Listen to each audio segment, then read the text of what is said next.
ஒரு சாதி பெருமானாரிடம் வந்து யார் ரசூலுல்லாஹ் உபதேசம் செய்யுங்கள். அல்லாஹ்வுடைய ரசூல் பாருங்க, மனங்களை படித்தவர்கள். அவரை பார்த்தவங்க சொன்னாங்க, கோபப்படாதேன்னு. அவர் மறுபடியும் திரும்பி கேட்கிறார், எனக்கு உபதேசம் செய்யுங்கள் யார் ரசூலுல்லாஹ், கோபப்படாதே.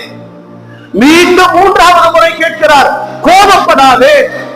இதையே நாம செஞ்சோன்னு வச்சுக்கிறார்.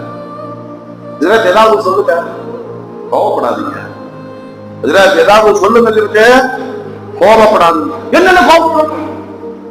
3 தடவை சொன்னாலே ஒருத்தருக்கு பொறுமை இருக்காது. ஒரு மனிதனை கணிக்கிறார்கள் பெருமானார், உன்னுடைய மொத்த பின்னடைவுக்கும் காரணம் கோபம். இந்த குணத்தை மாற்றாதவரை உனக்கு எந்த உபதேசமும் சொல்லுங்க பயனளிக்காது. எல்லா வாழ்க்கையினுடைய நிலைகளிலேயும் தன் குணத்தை மதிப்பீடு செய்யக்கூடியவர்கள் தான் முன்னேறுவார்கள். நான் இப்படித்தான் இருப்பான். சில பேர்